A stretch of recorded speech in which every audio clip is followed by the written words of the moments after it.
And we're live from my bedroom and my and in my living room. Lance's living room. Yeah, Hello. So we're live.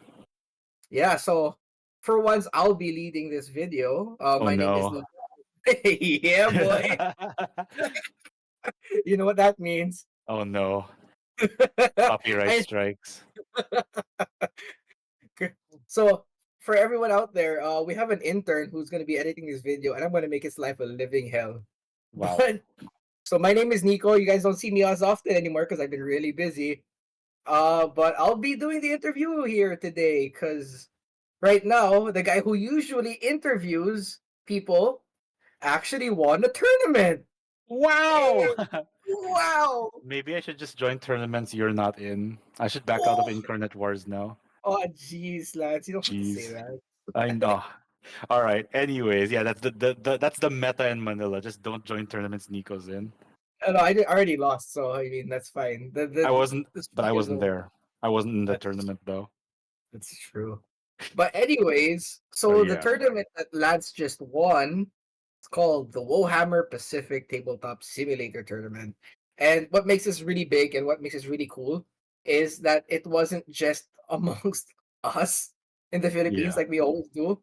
It's actually against other people from other countries, and that's really, really cool. Because I've always wondered, right, Yeah. what the meta is like abroad. I mean, we see it, but it's different to experience it, right, with different players, different attitudes. Oh So, no, okay, for sure. yeah. So, what, like, how do you feel about this victory? Dude, it's actually kind of surreal because um I think it's been a big initiative for us to try and push the Filipino meta or the Filipino way of playing abroad too. And it started really with submitting stats to Honest Wargamer and showing them our lists. But Right. this Warhammer tournament really gave us an opportunity to to go head to head with other people. This technology didn't exist 10 years ago, I think, or longer. But this was really big. This is like, I think for third edition AOS anyway, it's like kind of like our breakout event from outside the Yeah. country. You know what's really funny, actually? What? I never thought we'd get to this point, actually, because back when I started playing Warhammer, Tabletop Simulator was a thing that nobody ever wanted to try Yeah. because some people back then were just complaining that once the servers crashed, you'd have to restart your game entirely, right? And Oh that's hell. yeah. Uh, That's hell. yeah, even when we started with TTS during the pandemic, I think there were a lot of times the servers were kind of wonky, Mm. right? I remember when you and I used to play, you'd actually lose your temper because things just get so laggy. The Yeah. more models you put in, the more laggy it gets. No, I was so pissed. I think I can't remember one of us played a horde army. I think I played a horde army and I pissed myself off. Most likely Christoph, maybe. No, Christoph wasn't playing back then. Oh yeah, no, sorry. He just usually pisses me off normally, I guess. Yeah, I was oh no. I was playing second edition Khorne Mortals and that was a horde army and I played against third Yes. edition Nurgle and they didn't do anything. Yeah, I remember that now. Yes. Yeah, Holy yeah, crap. so Oh, the good old days. oh no, Speaking of corn, though, I those were mean, not good. Yeah. now that you talked about corn, I mean, we're gonna talk more about it later on, right? Because that seems to be the dominating meta right now. But back then, I remember the stuff you brought in second ed was a lot more bullshit, and tabletop simulator could not handle it. Yeah, no, I also didn't know how to list build. Unlike with Iron Jaws, Corn is a lot harder to list build for, I feel. Yeah. And Mm, now we're moving on to corn. Actually, that's an army that you brought, which actually surprised a couple of us. I mean, we always knew you wanted yeah. to play corn for fun, right? But we never thought you'd bring it to a high stakes tournament. The the thing is when me, Patrick, Zami, and Miles joined, we didn't see this as a high stakes tournament because we Mhm. only saw everything through the lens of, oh, it's just a bunch of people on Discord, you know. So I Right. wanted to play an army that I've wanted to try for a long time but didn't own the models to. So I normally play Iron Jaws, but I already own the Iron Jaws. So in my mind, why not try use this as an opportunity to try a different type of army? So I decided to go with Corn this time. And just use the stuff that I normally use. It's sort of like an offhand of my second edition. Do I move to my list now? Yeah, we can move it on to we can move on to your list. But I was actually gonna Oh, I was sorry, about to go. say I was about Yeah. to say like are you sure that's the reason why, or is it or isn't it because if you can, it's not a situation of if you can't beat the meta, you joined it. No, I I'm just fucking with you. no, I know, but like I didn't have that in mind when I used Khorne for this tournament specifically. And I think throughout the course of this tournament, by the way, the Yeah, Woehammer tournament is a bit different from a normal one because this one doesn't take place over 2 days. It's 5 rounds over 5 weeks. In this case, 6 weeks because Worlds was smack dab in the middle of it.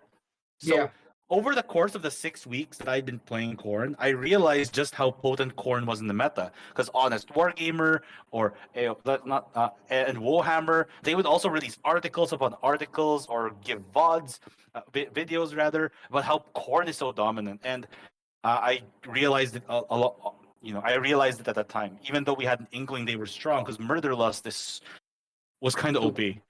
It's It's what stupid. It's stupid. stupid. Oh, as of right now, we're filming with the battle scroll for Antdor released, and I'm so glad they nerfed Murder Lust. I'm so glad they nerfed a lot of things actually. But Yeah, we won't delve too much into that. We won't delve too much into it because there's a lot to unpack, right? That entire super. battle. There's a lot to Yeah, unpack. for sure. But uh I think it's safe to say though that this tournament was a way for you to discover more about Khorne. I guess it was pretty cool. It's like a path to glory for you because it's not just one day, right? It happened over time, and you slowly start to learn the army even more and more. Yeah. You learn from other players, I assume, No, in this tournament. absolutely. And I think one of the big things about this too, about a tournament that takes place over 5 or 6 weeks, is if you're not familiar with the army, you get to practice games in between your tournament rounds. Kind of like a anime tournament arc, I guess, where people It have feels breaks in that. the Yeah, it feels that way. Plus, I thought it was really cool because this tournament was 4 Australians and 4 Filipinos, and yeah what's really cool is that the 4 Filipinos who joined are like from everywhere. Right? Well, me and Patrick are from Wartilyo, but we're the ones who weren't able to join the GT. yeah Zami was another Filipino who joined, Carlos Zamora. He's the GT winner for and golden ticket winner. He'll be going to the States later in November. And yeah. Miles We'll is have to from report. Davao, yeah, from Mindanao. So it's really cool to have this kind of diverse cast of Filipino characters, like generals. What am I saying? Characters like joining this event. You know, Miles joining actually kind of surprised me a bit. Never struck me as the type who like to compete in this kind of thing. It was nice to see that actually for a Are, change, you know. are you crazy? He's the one who would take a plane ticket to join a tournament, Yeah, that's true. right? I always assumed that it was to meet us and not compete. But Nah, dude, yeah, Miles is great, and he I think yeah, he wants to play more games and he wants to compete, and his models are yeah, gorgeous. So clearly, he's put a absolutely. lot of heart into it. I love Evil Justice League. I love what he brought to the tournament. To clarify, that's RGT, the one that we ran, not this one.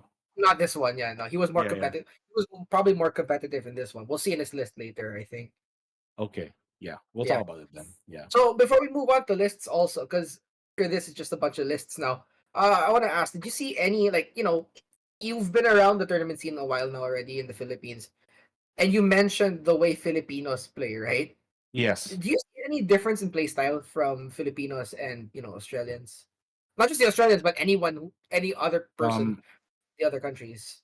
Okay. So as of right now, it's just Filipinos and Australians. Okay. Yeah, And I feel like I didn't see it as pronounced in this tournament. The yeah, playstyle difference, because what I hear from abroad a lot is that there's a certain thing called European Age of Sigmar playstyle, wherein right, you normally play to give the turn away each time. But in every game I've played in this tournament, it felt like giving the turn away was a death sentence or difficult because the tempo of the games were so aggressive or so desperate. right. Yeah. So, That makes sense, right? Yeah. but for the record, I did feel a difference in the way they played. I think that um, the 3 Australians that I played had a very eloquent way of expressing their game plan. They did a lot of interesting tricks. I think that our meta, the meta in Manila is developing really well. We've had a huge spike and emphasis on like rising stars and talents, but I think we have a lot to learn from people abroad, and I think when the time comes, they'll have a lot to learn from us too. You think they'd be a little bit more? You think they're a little bit more cerebral than us in the way we play, or because it I sounds say the way you described it over time. Sorry, the way you that's described it okay. over as the tournament went by, it felt like these guys really, or maybe that's just me. Maybe I don't think out my my lists and my battle plans too much. I guess, but it sounds like these guys really prepare hard, right? I think okay, on the list building front, the one that surprised me the most would be round 5. Sorry, Yeah, rounds. Yeah, actually, I can go when I go over the list. I can tell you what they did that made me feel like they had a lot more experience, especially in the list building department. Oh, right. and one more thing is, unlike what we normally do in the Philippines, they use mysterious terrain, and I actually learned a few things about the way mysterious terrain interacted and the way we should roll for ward saves for mystical and stuff that I didn't really have in mind before. Right. Yeah, this is something that we don't usually bother with, right? Yeah. Because I can't remember why we don't usually use it that often. I guess it's just to lessen Uh, the rule. yeah. The general sentiment is that it's just extra accounting. And Yeah, okay, so to add context to the international community who are watching, the Philippines actually went through a 2-year lockdown. So when Age of so that practically put a lot of the Age of Sigmar community in hibernation for a long time. And while we were playing on TTS, the Wartilyo crew was playing on TTS. I mean, a lot of the world had already opened up and had been running tournaments. So we've had a little bit less time to, to have our meta percolate. You know? yeah. Yeah. So there. All right. Yeah. So, and I don't think the 6 month the 6 month seasons. I don't think that really helped either because Yeah. rules kept changing over and over again. It made it harder to keep up for other people coming back to the game here in the Philippines. Yeah, I think that you have to be really dedicated to the game, like maybe play once every 2 weeks to keep up with the meta in a meaningful way, which is why I'm really excited for Antdor for it to be a 1 year GHB. I think it's a lot more accessible. That is true, and I'm actually really glad that you guys got. I'm really glad among all of us who got to join the tournament, it was you that got to experience this new format because I know you lead a lot of the tournament organizing, and you're really into that, right? So Yeah. I feel like this is something you could push to the community also even more. So there's a really good exposure, really good experience, and it's actually a bonus that you even got to win this tournament. Dude, this is my first ever 2,000 point tournament win. I've joined a lot of Yeah, tournaments, but every time you're in it, I always get like side cucked somehow. So it is what it is. Like I'm not. it I know this is. I'm not trying to yank you on too much, but like, is. but it just feels surreal, man. I'm so happy to finally be part of the 5-0 club, Yeah, man, that I bet that feels fucking great. dude. It feels But amazing. I mean, yeah, you know how it feels. yeah, I had it taken away from me recently, so now it's You can't. No, you can't take away the fact that you 5-0'd at some point, that's true. That's true. right? Like Yeah, that's not fair. So that's good. Yeah. three So, most recent GTs are Zinch, Nurgle, and Khorne, so it's kind of crazy. my God, now we just need Slanesh to win one. We need You know, Waslash to win one to cement that the Philippines is a chaos country. I mean, we I are mean, a country of chaos, right? So that's true. We had Skaven win the one before that, so that's true. So all I the mean, GTs are chaos. I guess it's just beasts of chaos now, and Slanesh that need to keep up right now. Slaves to darkness. And all right, hey, Yeah, and don't forget slaves. Yeah, yeah, OG yeah. chaos, right? Yeah. Yeah, chaos undecided doesn't get a vote. Yeah. But yeah, so that was good. That was good talking about the tournament. I'd like to jump in now into the lists though, because All right. I hope there's more diversity in this and not just Corn, KO, Gits, and the S tier Um. artists right now. Okay, so jumping into the lists, Yeah, the breakdown of the 8 players that joined this tournament is there are 2 Khorne players, there's two all right. OBR players, one Okay. Ogre player, one big Wa player, and one KO. So I guess it's Ogres and Big Wa that were the underdogs in this one.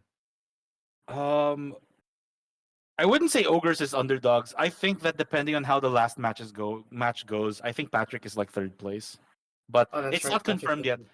As of right now, while we're recording this, there's still one more match that hasn't been resolved. It's the match between Marty and Miles. Oh, Yeah, it's OBR versus OBR. But other than that, Patrick is 3-2 at the moment, and I think at least he's poised to take the third place slot. Okay, one more thing I If have to explain about this. Sorry, go. Yeah, if Patrick gets that third place slot, I guess it's time to regularize him in Wartilyo right now. I guess I guess that's the rule. So Yeah. only a few people are regularized. I guess I don't know, You got a place but yeah, before you won. yeah. So the army that I brought is Blades of Khorne, and the Right? sub faction I chose is Reapers of Vengeance. This is the Mhm. one that I feel is the best sub faction among the six. Right. It was the best one last edition, and this edition it's +1 to hit against heroes if you're using a demon unit, and every time a hero unit dies from the enemy side, you get 2 blood tithes instead of 1. And I think that is bonkers, especially in this day and age when you have so many different ways to give -1 to hit, like from Slanesh, from Gits, etc. Mhm. So this is like super important. I led the army. So yeah, the unit that leads the army is my Wrath of Khorne Bloodthirster. He's my general with Firebrand, Halo of Blood, and the Prayer Bloodbind, which yanks a unit 8 inches toward me. I have Scarbrand, who is the That's gross. absolute MVP of this entire tournament because Scarbrand is Scarf insane. Right. Scarbrand is super stupid. I have Aspiring Deathbringer, who is 80 points. He is absolutely just there for cunning maneuver. It's okay.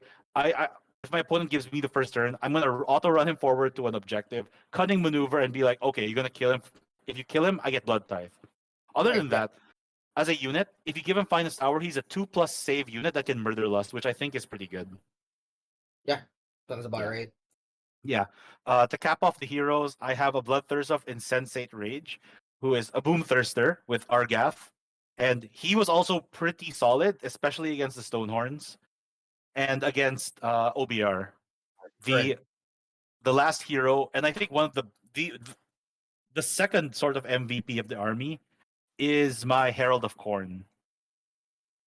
And Okay. the Bloodmaster Herald of Khorne. It's a second prayer. I think it had the biggest glow up from second edition to third edition, and It's had a the prayer priest now, killer right? instinct. Yeah, it's a priest now, and has killer instinct, which lets me move in the hero phase. And the second prayer that it has is one that makes it so that my demon units get +1 to wound against a target. It's like a hex of sorts. Yeah. And That's really good.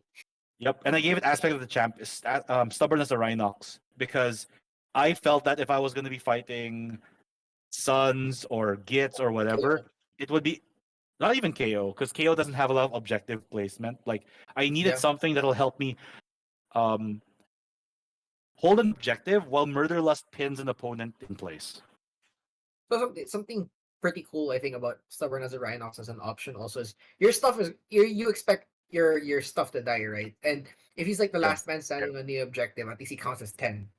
yeah, he's actually Right. it's Yeah. actually pretty big. Yeah, Yeah, it's very uh, clutch. It's not something you see often, but there are a lot of situations where a single model counting as 10 is really big. absolutely. After fighting Patrick and I would spar a lot. Patrick plays ogres, and Stonehorns counting as 10 is very disruptive to a lot of game plans. Yeah.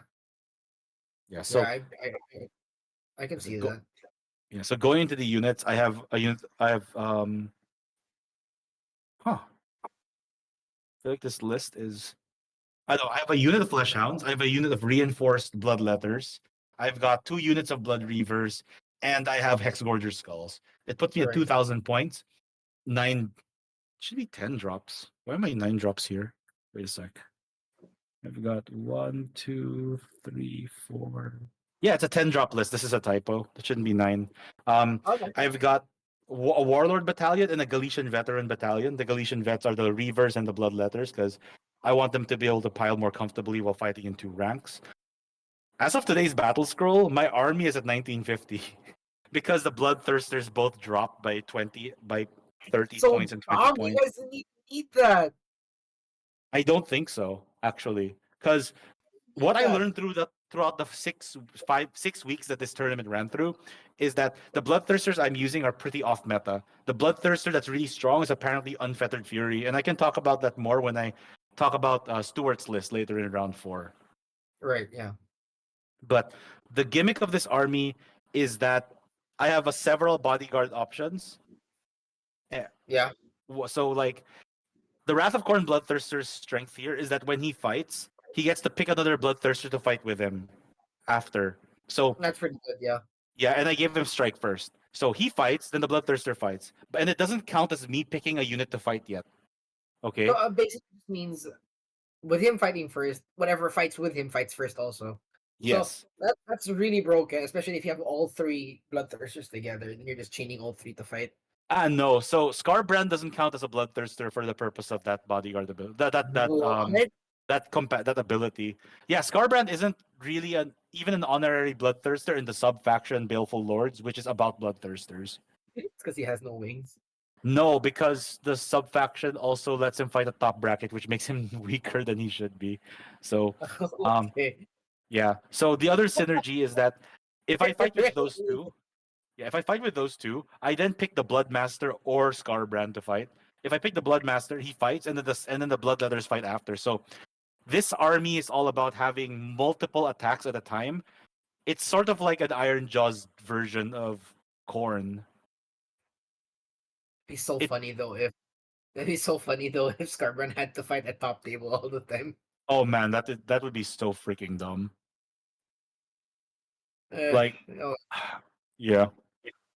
So that's my army. I brought it, and over the course of the tournament, people have told me it is off meta, which I don't know how to feel about it. I feel pretty good about it, I guess. Oh, I also have a Realm Gore Ritualist, I guess, with Blood Sacrifice.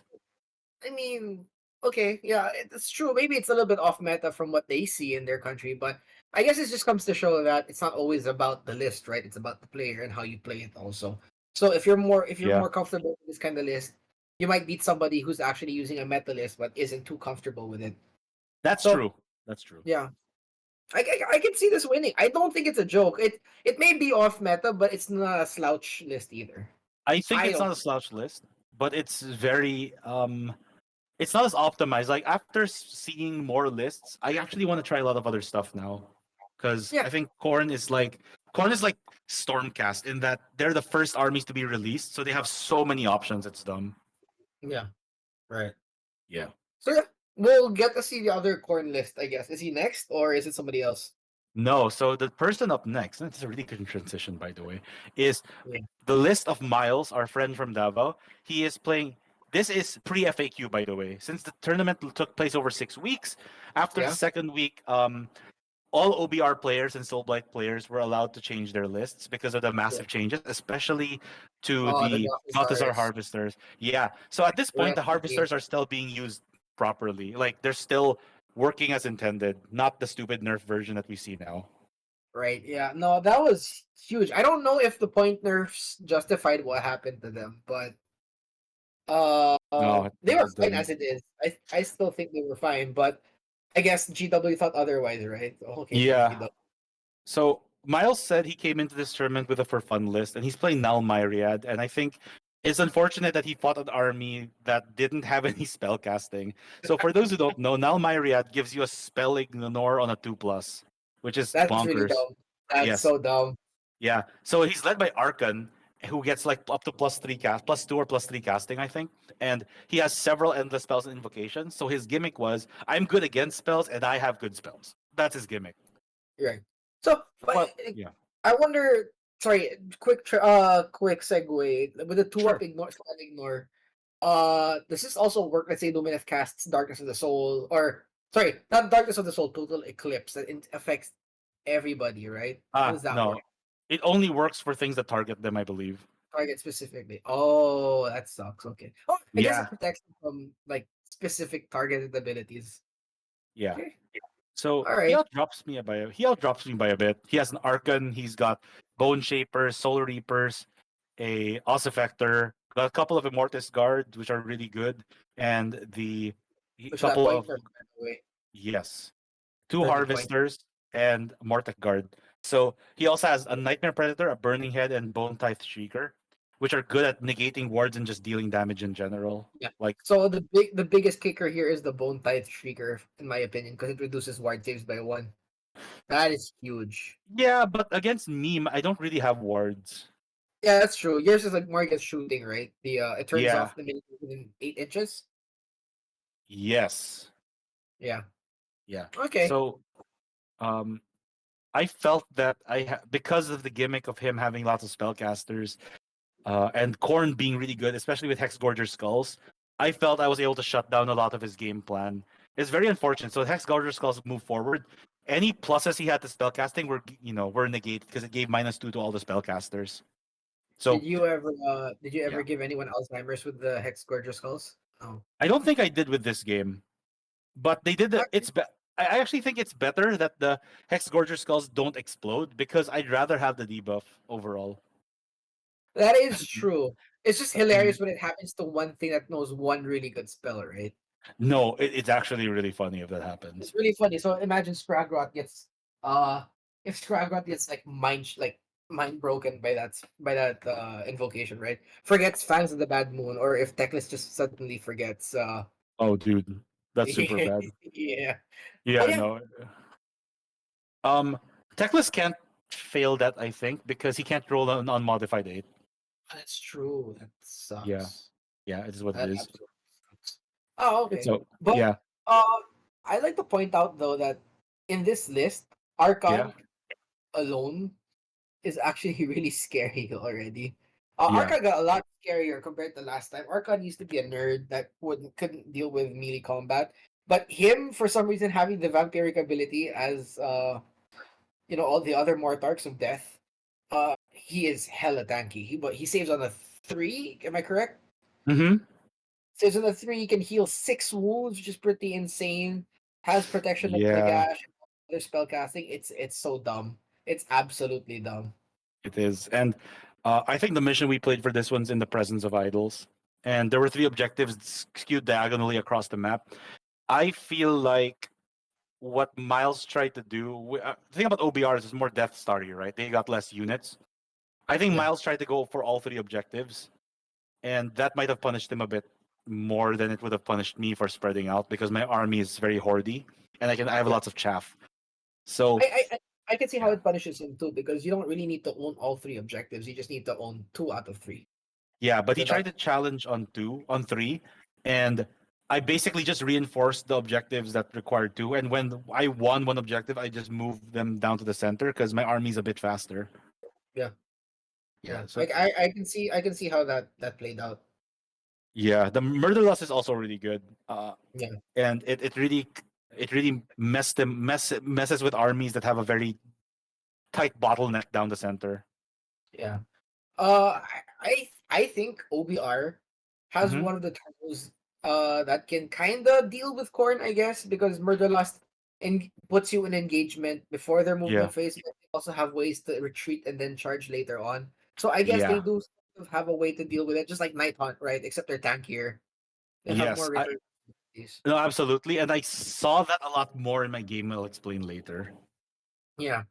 Yeah, You want but to go you're into right. your game Okay, or no, that's a few rounds down the road though. So, right? but you're right. OBR does have a solid game plan against Murderless for Corn, and yeah, it's really just about blocking with bodies, I guess, in this case, rather than straight up going for engagements.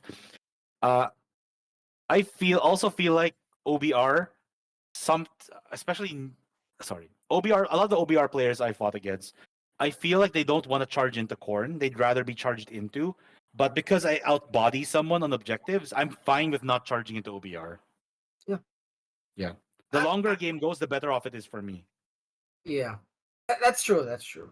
But Yeah. actually, while we're at it, since we're already on Miles's list, I know your game with Miles was what, round 3, round 4, Round one.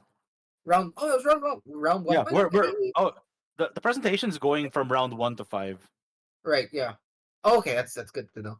Right. Yeah. Looks like someone does research, but yeah. Wow, someone's No, winging Lance, it, right? No, Lance, I won't read the script that you gave me before about how good you are. Okay. You, Zami, and I Johan. Every time I ask you guys to like read the thing, you guys are like, no. I mean, I don't want to read a script that glorifies your victory too much, right? Dude, I have to have integrity it's a as an PowerPoint with the individual. lists. There's no script. I'm not telling you to tell me I'm good. What the hell is wrong with you? What's this line that says that Lance is the greatest player of all time in the It's, Philippines? it's the one in your Uh, schizo head, dude. no, but I gotta keep my interviewer integrity right here. So Doesn't exist. I don't know what he's talking about.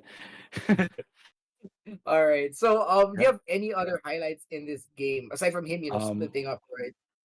no, not particularly. I think the list is okay. The Mortec guards showed how slow they were. I think they had a hard time fully committing to a side. Right. That's it. That's it, really.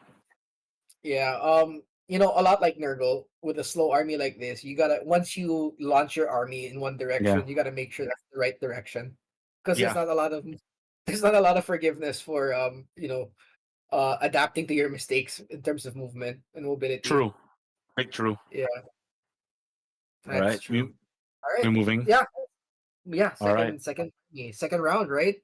Yep. Round two. This one Whoa, is. I think whoa, this whoa, one was whoa. our. No, this is not ours for the ticket. This is the one with the flank objectives. Yeah, I know what you're talking about. The one if Galician champion controls the flank objectives, right? You get extra points. It's so sad because I used to memorize all of these by heart, but now it's like, what do you I call kind of that just let one go of again? it. Yeah, No, I that can makes. just let. I mean, it's 6 month thing.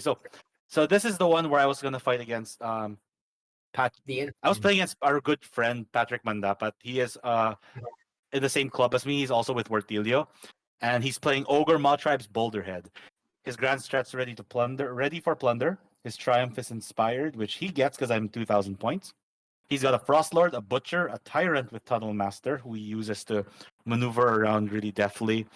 He's got a Frost Lord with Stonehorn and a couple of Beast Riders, Stonehorn Beast Riders, and a Mournfang pack. So overall, a very punchy list at 5 drops, Yeah, which he when he gave me the first turn, basically. that's a really gross list, actually. Might I follow this? This is Yeah. something that never leaves the fucking Wartilio group.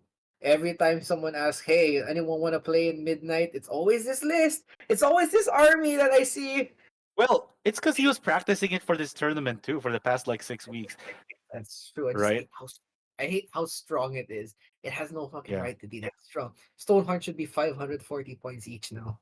You just say that that is some psychotic battle scroll wish listing. But I think the one compromise that he had to make with this list was the Tyrant because we're the GC meta. He needed the Yeah, Tyrant to go around achieving GC stuff. So in our game, he used the Tunnel Master to port to one of the flanks. He gave me the yeah, first. I think he gave me first turn. He gave me first turn. yeah. I think so. I moved everything forward. I auto ran my demons, and I committed to like the right side of the board. And I actually committed to. I split my army 3 ways. I took the left flank and the right flank, and I forced him to choose one. And I was able to get the most crucial roll off, I think, which was top of two. And because the Bloodthirster of Insensate Rage could negate ward saves, I felt that my army was able to chew through a lot of his Stonehorns, except for his Frostlord, which is like nigh immortal. And I think they chewed through all the Bloodthirsters, but Scarbrand was able to eventually deal with him. Yeah. No matter how immortal you are, Scarbrand on rage mode will definitely kill anything. Yeah, I feel like this army is very good in picking fights, but especially with Murder Lust, like being able to split up and stop him from charging on his turn, even if he takes prio, is really huge. Yeah, that's really big. That really fucks with Ogre Mawtribes. Yeah, because that's their whole main shtick, right? I get bonuses and charges. I get +1 to damage and charges. But Murderlust, right? Being so stupid also. Yeah, it's really dumb. I'm able to like basically use Blood Reavers or Flesh Hounds just to stop him from charging and Yeah, score extra points and deny him extra points. yeah. And by I think round four, the game was pretty set in my favor, and he just tried to score as much as he could, and unfortunately, that's where it went. I don't like playing against teammates very much, but it has to happen sometimes. So okay, someone had to show Patrick his place. I'm Wow. joking, Patrick. Oh my god. He's No, gonna edit you with like so much stuff. Patrick. Just a heads up, also, guys. Patrick is actually the one who's recording this and editing it. So if I say something out of character, it isn't me. It's Patrick. If it's racist, no, I'm kidding. No, but yeah, I get it. All right, but Wow. it's actually really endearing to see a tyrant because it's actually one of my favorite models. Not a lot of people know this, but before I bought Nurgle, I was really tempted to buy ogres. Ogres. Yeah, I Oh, really I didn't know wanted. that. Yeah, I really wanted to paint fat boys, right? So now you see why I went with. Nurgle. Uh, yeah, there's Oh, more I didn't character. know that. No, I Yeah, know, but it's basically a bunch of chubby boys. That's what you want to paint. yeah, because there's so much space to paint all these tattoos and whatnot. You can practice your freehand there. But the Tyrant is actually one of my favorite models. I love the concept back in 2.0. I loved how he could take a big name or he could take Mm-hmm. two big names. I just Yep. always thought everything else outshined him in the meta. Yeah. So I think the new book, the Tyrant isn't too bad, I guess. He still brings a little something to the game. What He's a lot better in Underguts, I think, right now. Yeah, I'm sure. What big name did he take for the Tyrant? I'm curious. The Did he 5-up say ward. Death Cheater's the 5-up ward one, I think. sounds about right? Yeah, Yeah, makes sense. makes sense. So, Yeah, it makes it tougher. yep. Okay. I'm surprised though with Patrick's list. Is that a let me check his list right here. So you got a butcher and the tyrant. I'm surprised he didn't opt for like a double butcher list or a slaughter master at least for more utility. Um, the Tyrant being tougher in general is really important. Right. Yeah, than the Butcher and the Butcher and the Slaughter Master. He also hits a lot harder and it's better. It's a better duelist than the other two. So he's meant to basically just Tunnel Master, survive, and hold a point on his own. And the Butcher and the Right. Slaughter Master having worse armor saves doesn't really help them very much. I guess yeah. I guess the point of this was to teleport him into a little bit more vulnerable position, I guess, for the extra points. But at least he Yeah. could fend off a couple of stuff with him. Yeah, no, I watched his other games, like his game against OBR, and I saw him do some really nasty stuff. OBR committed down forward down the line, and he just teleported his tyrant all the way to the back line of the OBR to the other side of the map to claim their objective. And the OBR player was like, "Okay, I guess that's that." It be like that sometimes. Yeah, no, it is because yeah, you're all the Hmm. way forward now, right? No way to teleport back. Yeah, Yeah. So yeah, this is Patrick's list, and I'm very well aware that this was a very formidable list. It may not seem as much compared to the new meta armies right now with the S tier armies, but yeah. this is actually something that still takes the W a lot in our meta, right? And that just shows that Patrick is a really good player. And please don't edit me out of this video. So I think you're the one who's learning your place here. You might be the interviewer, but he's the editor, oh no, the true the, power. the editor in chief, and stuff like that. Why he's the Gul'dan to he's the Gul'dan in her clan. Oh no. Well, that'd be kind of funny if he was the Gul'dan, though. Like you're saying he's like a an outcast of sorts. I mean, yeah, but he ends up owning us all, I Oh, guess. that's true. He ends up killing all of us, which is kind of going to be kind of funny. But anyways, this is Yep, your second match. I bet yep. that was a Round fun two. match to play. So It's bittersweet always playing against friends in tournaments, yeah, especially early on. yeah, no, it really sucks. It was like a four Filipino, four Australian tournament. I was surprised that you fought two Filipinos straight. Yeah. So the formatting was you get paired against person with similar strength and score to you. So Yeah, Patrick and I were the closest ones to get again with each other. right. Yeah, Yeah. because both of you are so damn good. Well, we both had good first games, I think, Yeah, for points. All right.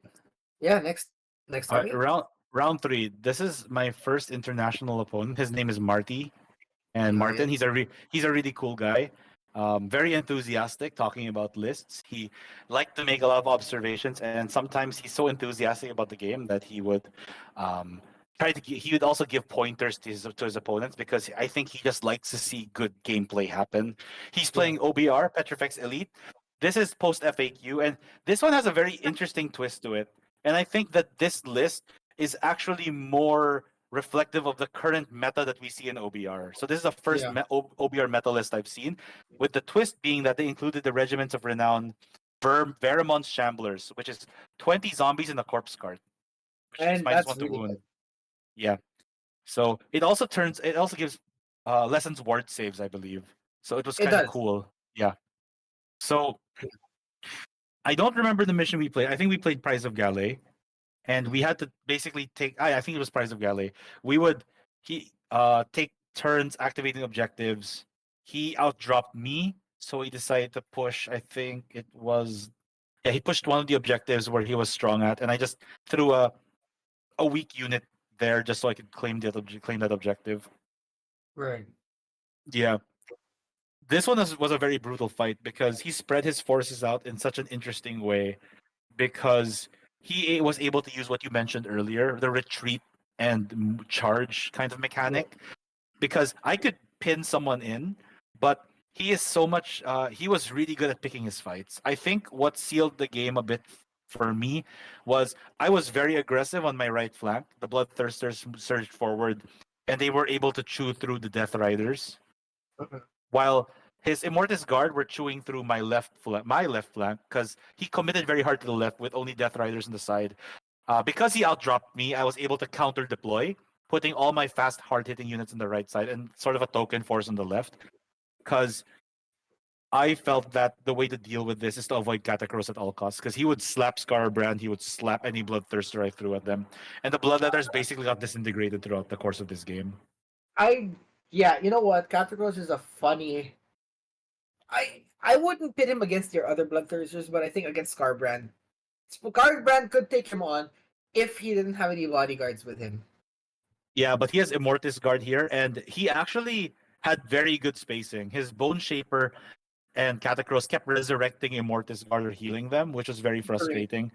I think one of the situations in which I didn't realize I'd caught him off guard was when I killed the Death Riders because one of the Death Riders battle OBR battle tactics is getting a charge with the Death Riders, I believe, and having the enemy Right. unit still be alive, and he was counting on that in one of the tactics, and I think this was a really tight game though. Winning Prio for round 5 was very big. I was able to move all my objectives in the far right side of the field and summon units so I could secure take what's theirs. Yeah. And that was huge, actually. Yeah. Actually, I think you mentioned about something he did before was after removing Immortus guards, he'd bring them back to be within 3 inches again. So it would catch people. It Um, would. Was that the thing that he did, or I what forgot he what? did was he'd bring a unit back. I can't remember how he did it, but he brought a unit back, and it basically activated the bodyguard once again. So it was within 3 of Catacross or the Bone Shapers, and I thought it was extremely clever play. Right. Yeah. I So get it. I get it. yeah, this game went down to the wire. It was very tight. We were trading objectives basically. So prize of it was definitely prize. Prize is like 5 rounds of objectives being activated in we take turns activating objectives, right? And basically there would be very few rounds where one of us would hold more several turns in a row. Okay. It was a dogfight till the very end. So where do you think you got him? What point? What point in the game was it where you thought like, okay, this is my chance to win, and this is actually where you actually won, The MVP of the game was the aspiring Deathbringer, who had a 3-up save and absolutely refused to die. right? Yeah, So so there he was was a basic. I hold had on. lots of distractions. I got lucky pushing my right flank and spreading out my chaff across the board, and Yeah. he's going to win every honest fight he gets into, but it's still gonna be one honest fight won against like chaff for like 5 rounds. Oh, I guess something that Yeah, tanky is last against chaff, right? and also being able to summon is really huge. Oh, I'm sure this is something that Chaos has over other armies. I guess it's just bringing more Yeah, stuff. The more stuff you die. and I didn't do what corn players would normally do, by the way. Like a lot of times people would just sacrifice their blood reavers, throw them in, let them die. But I knew in a game like Prize of Galley where a lot of models are needed to spread out among the 5 objectives, I kept a unit of blood reavers alive and I just kept rallying them, which is unconventional, but it led me to outscoring him in the central objective toward the end of the game, which is kind of Oh, nuts. that sounds sensible. When you play a corn army, you can't just die senselessly. You gotta make sure you milk the most out of your units before they die, right? And I think this is actually a game where it paid off. Yeah. You didn't throw them blindly to their deaths just to milk blood tithe points. Yeah, I had a very big respect. This is where I learned just how deadly Catacross and Immortus Guard were because Marty played them so well. This is actually something that's so different from 2.0. A lot of people haven't seen what Catacross really does yet, I guess, because the book's fairly new, right? 2.0 Catacross was a buff hub, a central hub basically for your entire army. But now this Right. dude, you really can't come up to him just slap him silly anymore. Especially with your Um. big monsters, you can't do that anymore. Yeah. Against Catacross, just throw him. Well, a monster or a troop unit, not a hero. Because if you throw a hero at him, he's going to outduel them all the time. Yeah. So let's be real here, though. In the meta, you see all these monsters. These wrecking balls are usually a combination of monster heroes, right? So you'd see like Yeah. a Mawtribes, Kragnos, Archeon. You'd see all these big boys try to snipe out the most important thing in your army, and this dude will hold on for his dear life because of all the Immortus Guard taking the damage and him just. It's pretty insane how he can just fight at his best table whenever he wants now if it's a hero, right? Yeah. Absolutely. I think Yeah. also that in this game, Catacross being slow was a big deal. He could move 7 inches with the command ability, but sometimes that allows him to buff everyone, but not be everywhere, and that was really huge. Can I just say also, I'm impressed how Immortus Guard managed to also do so much damage. Yeah, It sounds there's like the Immortus Guard did a lot of the fighting, which is something that you never saw back in 2.0. They felt more like yeah, damage soakers than actual combatants. yeah, and they're really good here with Petrifix Elite because I get -1 to wound against them, so that was also very frustrating, especially for Insensate Rage, who died really hard because Catacross just slapped him really hard and he died. Just bitch slapped him to hell, right? Yeah, Um, yeah, absolutely. sorry, was the FAQ for Petrifex Elite also? That was the -1 to wounds, right? It used to be -1 to rend. It used to be -1 to damage. Oh, It was damn! That's it was -1 to red. I think seconded. seconded, yeah. Then it became -1 to damage, and I wonder why they changed it back to -1. They changed it to -1 to wound. I'm not sure if that makes it better or worse. Depends on the I just matchup. it feels different. It just feels overall different, I guess. It hurts everybody now, I guess. Because if it's damage, it Yeah. doesn't affect staff or like Blight Kings, I guess, or Blight Lords. Um. Okay. Everyone's gonna have their own opinion, but I personally feel -1 to wound is better than -1 damage. I think so too, because not everything that's a threat does more than one damage sometimes, right? Yeah, Yeah, pretty it's the much. volume, Hmm. That's right? how I felt. So I was able to. The score was like 26-19, but even though there was a 7 point disparity, the game was a lot closer than it made it out to be. Winning that prior roll in round 5 was huge, and him failing the charge with Catacross in the last second was also pretty huge. Yeah, it is what it Yeah, is. it is what. Yeah, it is what it is. Good game, good Yeah, victory. Who's yeah, next though? It's another Aussie player, right? yep. So this guy, I had not Ooh. realized that this is when I played against Marty. And I looked at the roster. I had realized later on that the people who had joined this tournament, although it was like an 8-person tournament, the talent pool was not a shallow one. The guy Yeah, I'm playing against here is Stuart McGowan, I believe. He has a YouTube channel where he has very good. I watched his videos after our game. Like he has really good analysis, and he is very articulate about what is good in the meta, and his predictions I feel resonate with me because I like his thought process. So yeah, this guy is the captain of Team Australia, yeah. and the reason we couldn't continue with our usual once per week, 1 week per game, 1 game per week. What am I? How does English work?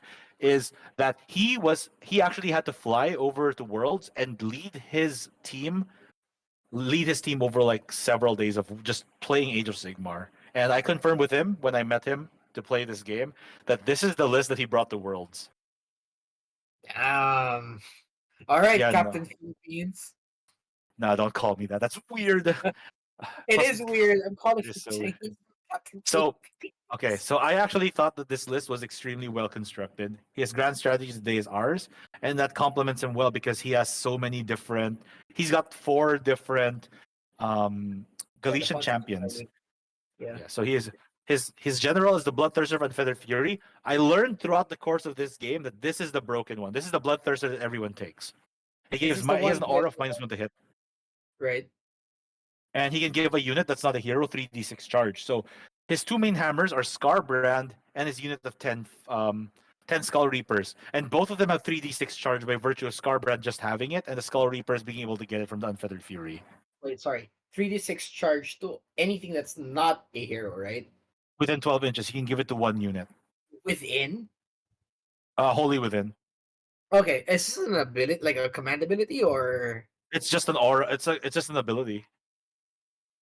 that's insane. That is, It's really good. It's really good. I can. Sorry, I know it's not in his list, but I can imagine this comboed with skull crushers or whatever. What do you call those cavalry that have like 2-up saves now? Yeah, Skull Crushers. You're right. Yeah, It does There are other people who use that to combo with him, but this guy's gimmick is a bit different. He has yeah, many different ways to give strike first to units, and his whole thing is fighting with mortals first to get a 5-up ward save after they fight. That's what the Flayed does. right. So he charges it with Skull Reapers. It's a unit of 10 with 3-up armor save, and they have like 4 attacks per guy. They do mortal wounds on 6s to hit, and they do a lot of attacks. He pairs them with Okay. a Blood Secretor, who is also in a Galician command with them. Because So that was, if he fights, then they fight after, right? Normally, yeah, who cares, right? But he has you mentioned Korgus color, right? Like he has yeah. a Mighty Lord of Khorne. This is actually where I thought it was very brilliant, because the Mighty Lord of Khorne has a command ability where he could issue a command to another mortal hero or a gore chosen. So if he pairs that, if he gives that command to the Blood Secretor, he makes the Blood Secretor fight, and because of the Galician command core battalion, they fight in succession of each other. So he has a way of giving strike first to one of his biggest hammers in his opponent's unit, in his opponent's turn. Right. So Okay. it's very dumb, very strong. His Lord of Khorne was stubborn as a Rhinox. I'm going out of sequence already, but his list is pretty smart. I But look, felt. it's great. It's great. It sounds insane. Yeah, I'm But very excited. what does the sigil do again? I kind of forgot what the sigil does again. The bleeding icon. So the bleeding Yeah, yeah. icon is an invocation that prevents units from running away, except if you're fighting Khorne. So my Hex Gorger Skulls and his bleeding icon were useless, but he used his bleeding icon to body block. Yeah, sounds about right. It's a big base. Yeah, it's a big base. It body block. It was actually very inconvenient, and I felt that this was the tightest game I've ever had to play Sorry, you in meant this that this tournament so far. from retreating? No, it prevents people from using inspiring presence. Oh, so it And if forces you that run, yeah, and if you run, additional run. D3. Yeah. So it's really important against Gits. Yeah, sounds about right. Yeah, that really does hurt. Yeah. So the mission that we played was ours for the taking. It's the one with the attacker's deployment and the attacker objective, the middle objective, and the southern objective. And a lot of our game was about taking the center objective. Yeah. I threw I basically was able to take over the attacker objective early. He was able to take over his attacker objective early. So we had a dogfight dancing around the center. The big clincher for this, and I honestly feel a lot of my win was attributed to this one extremely lucky moment, was when he was able to get a charge from the flayed from his Skull Reapers onto Scarbrand and his general as well. The two of them attacked Scarbrand in succession, and Scarbrand, who had been roared, ended up with just one wound left. Oh no, I know. No, that's unfortunate. that's a nightmare. But the thing is, I had a choice. Do I fight the Bloodleathers, the Skull Reapers, or do I fight his general? So Yeah, what happened was, I threw him at the general, and I rolled a 6. So he dealt 16 mortal wounds to a Bloodthirster with 16 wounds. and it died. And then oh yeah, so the part of the story I didn't tell was that Scarbrand was parked next to a mystical terrain piece. And that's the only Okay. reason he survives, because I was able to make 6 up ward saves.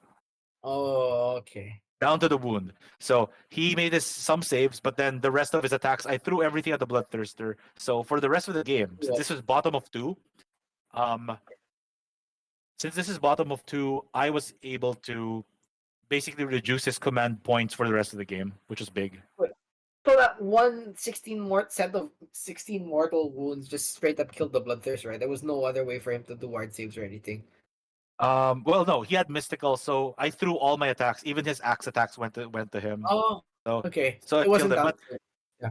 yeah, normally I'd be -1 to hit, but because of the Reapers of Vengeance subfaction, I had +1 to hit. So Scarbrand is going on 2s and 2s again. So that was It paid off. huge. Yeah, then Scarbrand died almost immediately after, but that's fine. That was a huge W in my trades.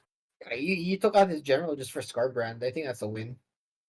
No, absolutely. It was very lucky as well. And um a lot of his Galician champions were kind of my Galician champions and his champions were fighting down the center. His Mighty Lord of Khorne and Blood Secretor, though, no, and his what's that unit called? Garrick's Reavers were holding his side. So it was an intense game. It went down to the wire in the final round. It went down to prio roll for round 5. The score was 33-31. The two of us were scoring out of our minds. But So I you was think I that was the pivotal moment right there where you with Scarbrand just wiped out his general? yes, that was absolutely a pivotal moment because Scarbrand killed his fastest unit. His own Scarbrand was killed by bloodletters. I My can see my, that my happen. bloodletter unit. Yeah, because all the Yeah, all the wounds eventually just got to him, all the attacks and stuff. So that yeah. was very lucky on my part. I I felt very I don't know. I felt very fortunate to be able to even play against Stewart. I learned a lot, and I'm sure you did. after watching some of his videos on Khorne, like I think I have a newfound respect for giving this army a try. From one captain to another. No, I'm not. There's no Team Philippines. Stop calling me captain. But yeah, I was very lucky, and hopefully I get to play against players of his caliber again in the future. Sure you did. I mean, in this tournament alone, even before Stewart, you fought like a lot of good players already, in my opinion. Oh no, absolutely. I fought a lot of like. I'm not saying that the local scene doesn't have good players. Yeah, yeah, I'm just, but it's also nice to branch out and see how people play abroad. yeah. That's true. Yeah, That's actually. I wish I could have seen that that moment Scarbrand survives with one wound, and it's it his turn to was fight. it was such an oh shit moment. That's every Spike's wet dream right there. No, it's more of a Timmy's wet dream. That's it right, Timmy. Yeah, this is a Spike's nightmare because it's like an inconsistent anomaly. It's that feeling of, oh man, my Scarbrand should have died. Yeah. Yeah. So Oh my god, that must so have been yeah, so like. it was a very stressful game. He got his grand strat, I got my grand strat. We both scored like crazy, but in the end, What I was the was point? able to win by 2 points. Sorry, What was the point difference? 2 points. He was Oh, 31, I was 33. that's how fucking close it was. Shit. That yes, both of us scored all of our battle tactics. The game went down to others like score mores. So I think he didn't take oops. He didn't have two of his score mores, and that's what got him, I think.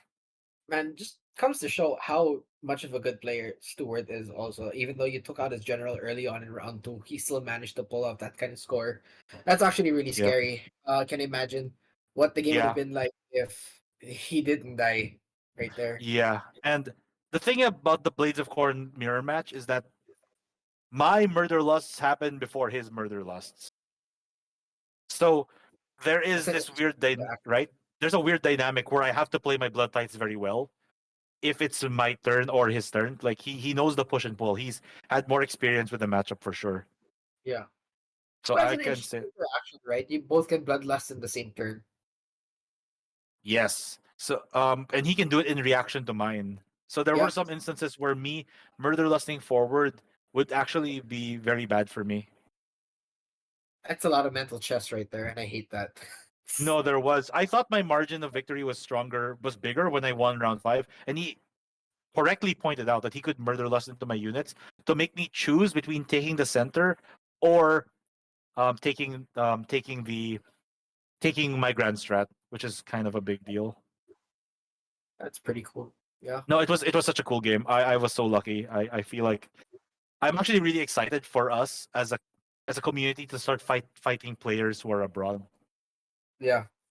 I I'm I, I looking think forward I to sorry. dipping my feet in this also. Actually, it sounds like you learned so much. Yeah. Next time there's a Warhammer tournament, I'll tag you right away.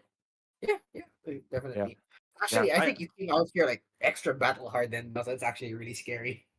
Well, we'll see. I think that this will hopefully catch the attention of more people from the Pacific. Um, Yeah.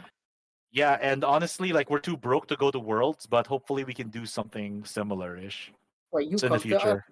real fight. We You we hear that? Yeah, I think the solution is for people to come to us Yeah. because we're too broke. It is what it is. So all you competitive scene players out there watching this, if you want a good fight, come to the Philippines. I'll give you Lance's address and everything. What? No, don't do that. That's Pick a fight with Lance right there. There and yes. then. Oh my god, don't do that. That's gonna be so messed up. But yeah, okay. So I Don't guess we can allow go on to me. the next to round 5 Yeah, now. yeah, it's gonna round 5.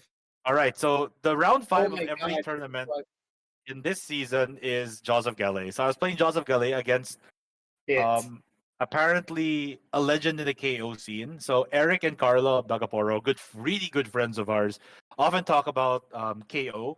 And when they saw that Kron had joined the tournament, they basically were like gushing because he is the KO player. He's like and when I met him, he was such a gentleman. He was really fun to play against. He had very good humor, and he was very Like a down to earth for a guy who has a very storied history in the war game.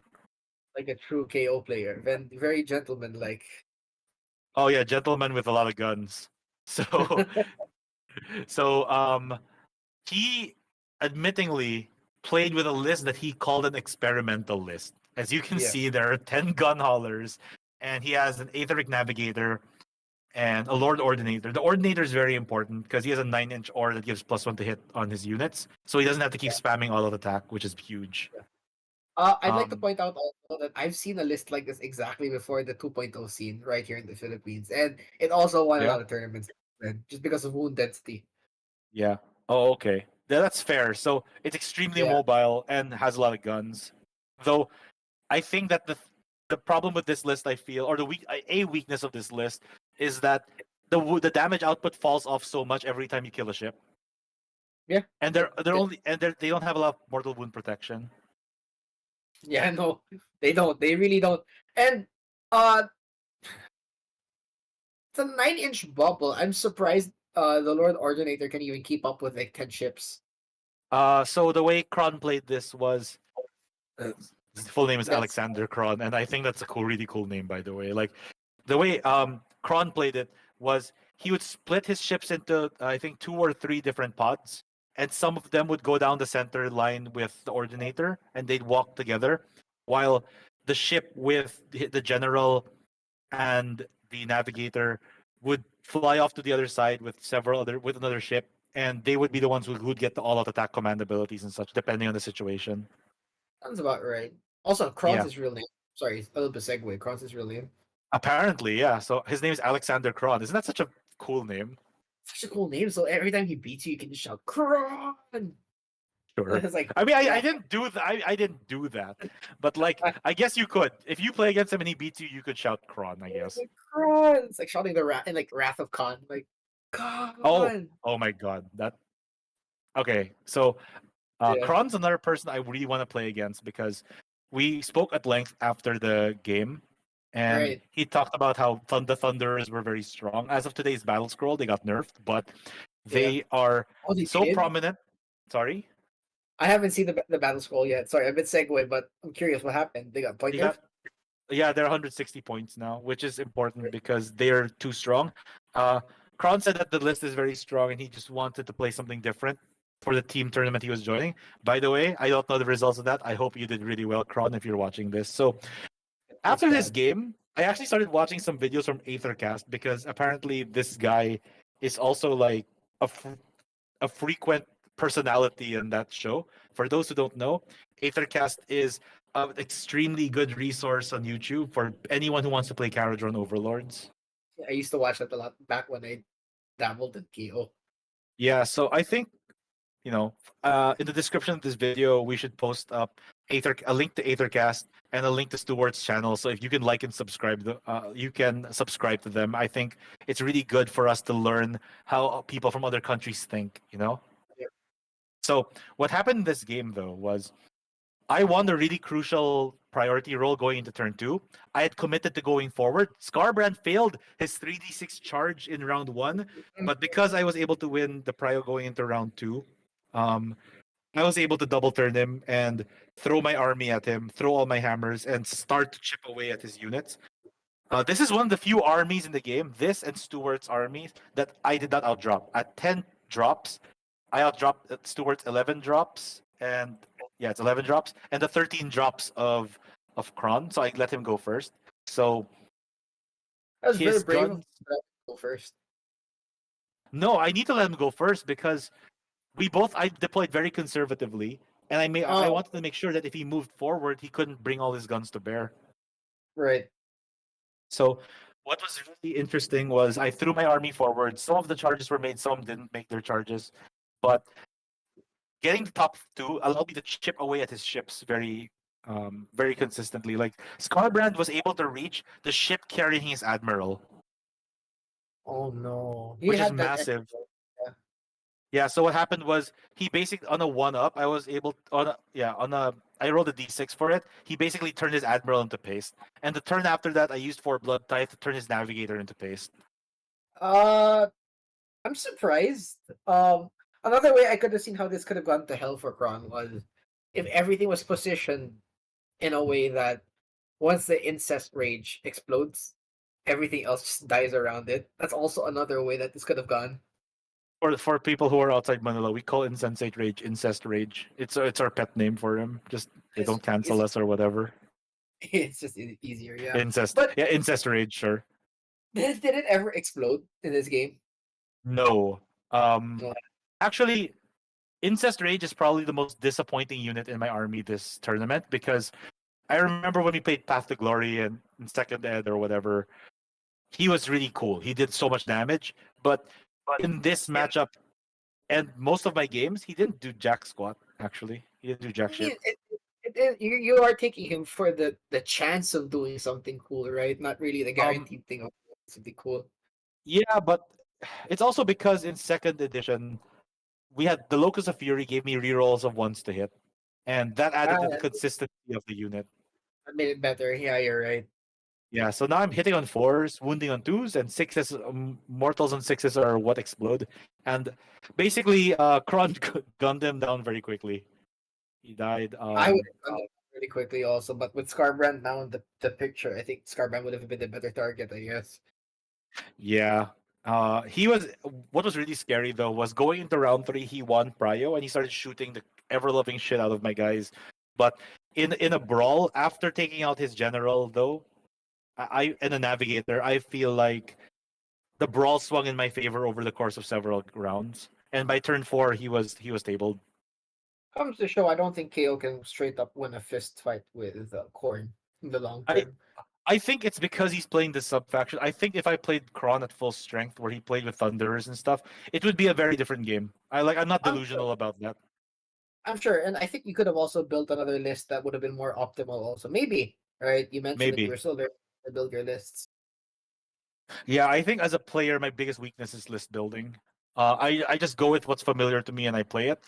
So I think Iron Jaws is a better fit for me in that sense because Corn has a lot of options. I wouldn't But put yeah, you in that advantage because funny enough, there is a certain charm to building the way you like. You don't let the meta what the meta is stop you from building how you like it. It just actually forces you to play good, right?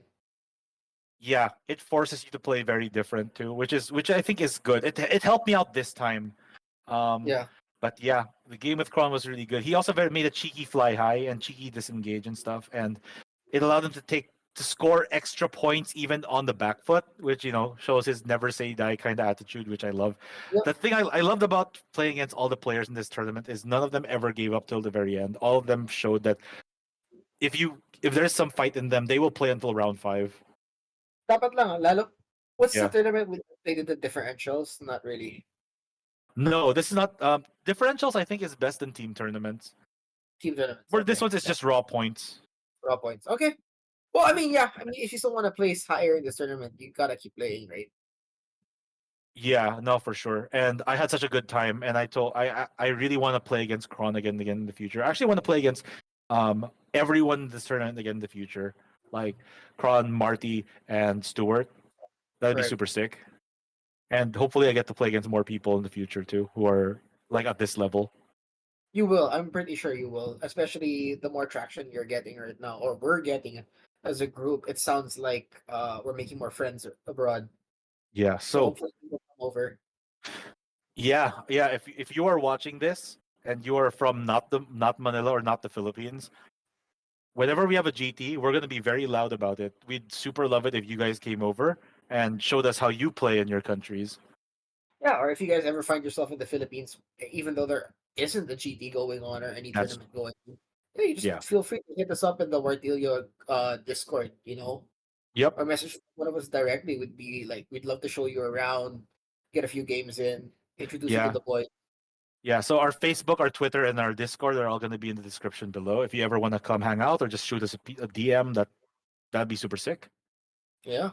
Yeah, but before we go, let's show the Team Philippine flag.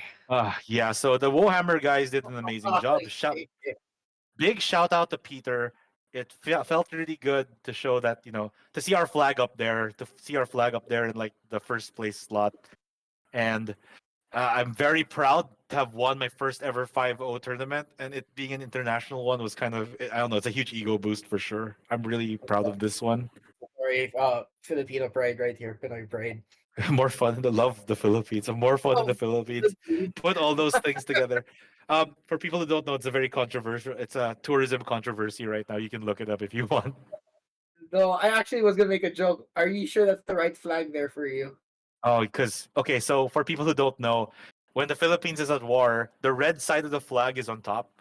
So we often joke that when we put the flag when we show the flag in the context of Warhammer, the red side should be up. Oh, I was talking about something else, like a different country, but okay, sure. What do you? Oh, I don't know. I don't even know what you're talking about anymore at this point. All right, all right. We're both delirious from from where. Oh, by the way, another cool thing about this tournament is, and I love the way Peter and the rest of the Woehammer team made this out. Like the top two placers of this tournament are going to be fighting the top two placers from the North America and the European regions. What? I didn't hear this. Oh shit. No, it's kind of crazy. So the person who got second place in our bracket is Stuart. So me and Stuart are going to move on to play against whoever won in Europe and and North America. So I'm really excited for that. I think in North America, America was dominant because there was only one Canadian player. But in Europe, I think England was able to take the two top slots. Is this like a skirmish or like a bonus tournament? I don't know. It's a bonus tournament where we're playing the new season, the Antler season, and we're doing 5 rounds, round robin, because it's a 6-man bracket. Oh shit! It's one of those top bracket matches. That's insane. I know. If I I win heard about even one this. of these, if I win even one of these, I will be so happy. Man, I've heard about these underground top bracket tournaments. Oh, the underground top These brat. army fights. We use second ed, first ed models, and legends. Legends are played as well. Oh no! We But even play models. Sorry, yeah. that sounds amazing. It's almost like you're in the US right now playing in Worlds. I, f- well, not worlds, but like very, I feel very blessed, to be able to have this opportunity. So, well, if you're watching this Warhammer team, thank you so much. You guys are amazing.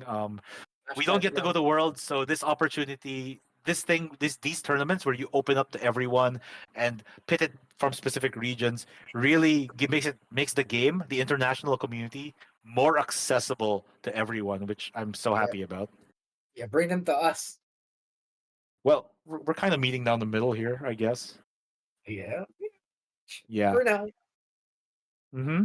Pretty All much. right. So it's pretty big. And yes, Yeah. since this was your first tournament with Khorne, Yeah. I thought it would be appropriate that you tell everybody what happened Okay. recently. So, um, yeah. You know what? This was a very special moment for me. Last Really. Sunday, we held a tournament called Rubicon for newbies, and the thing is, I tend to do a lot of tournament organizing, and I don't get to Yeah. join a lot of my own tournaments. Obviously, Yeah. I join some tournaments, but I don't join as often as I organize, Yeah. and sometimes it's a big financial drain. It's a big financial drain because running tournaments isn't very Cheap. sustainable in the long run. Neither, yeah, and it's not cheap.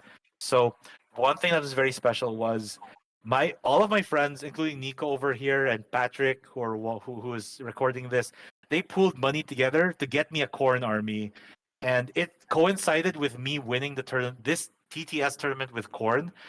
Because before this, I tell everyone that I would basically just stick to Iron Jaws because all my extra funds were going to running tournaments and investing in terrain and infrastructure for that. But for them to go out of their way, save money since January apparently to buy me a Khorne army, I felt so grateful. I felt so touched and blessed to have such great friends. Thank you, Nico. A great friend. Oh, you can cry. Ah, no, I'm not gonna Corn, cry, you but make but you're gonna clip this and it's gonna be immortalized. now we're glad we got you this army, and we Yeah. always thought we were always joking behind the scenes, like, holy shit, can you imagine if Lance gets this far in tournaments with Iron Jaws? Can you imagine what he'd do with a proper army? It's Oh actually man. So I think Iron Jaws is a proper army, sir. It's just that Corn right now is really fun, and I think it's an. I feel like Corn has a higher ceiling than Iron Jaws. Iron Jaws has a good ceiling, but if I feel like Corn will be more rewarding if you play it more. That's true. Because I always thought there was a certain charm to Iron Jaws that it's so fun for new players to play because it just Yeah, smashes and blows things up, right? But it's yeah. there's not much to learn either. There's a certain charm to it having a simple game plan, right? But with Korn, ironically with Korn, there's so much you can do, so much finesse tactics, right?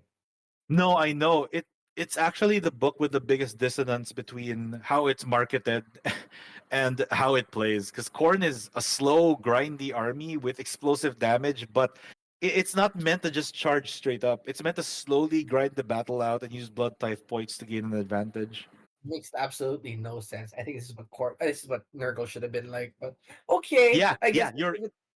You know what? You're right. I think Nurgle should have been that. yeah, it makes up for our slow movement. Just make us move in the hero phase. No, so for people who don't know, Nico plays aggro Nurgle. So on turn one, he pins you, and he does Blight Lord. He does the Blight Lord Drowned Man combo Well, of he's pinning you in your doing it deployment again. zone. Oh yeah, I know. Are you gonna do that for Incarnate Wars next week? You think? It's I don't see. Yeah, It's too okay. bad the battles were not using the recent battle scrolls. For some reason, Games Workshop decided to reduce the points for flies again. Yeah. So we have an RTT next week. It's gonna run by our really good friend Dennis David, and we're really excited to play. One of the few rare chances I get to play as a player in an IRL tournament, which is Yeah, it's nice. kind of disappointing you're not bringing corn right now. It's like I mean, I could bring the sprues. They're not built yet. I just got this last week as of the recording, anyway. build everything in one night. You don't want to take that Scar brand for a spin.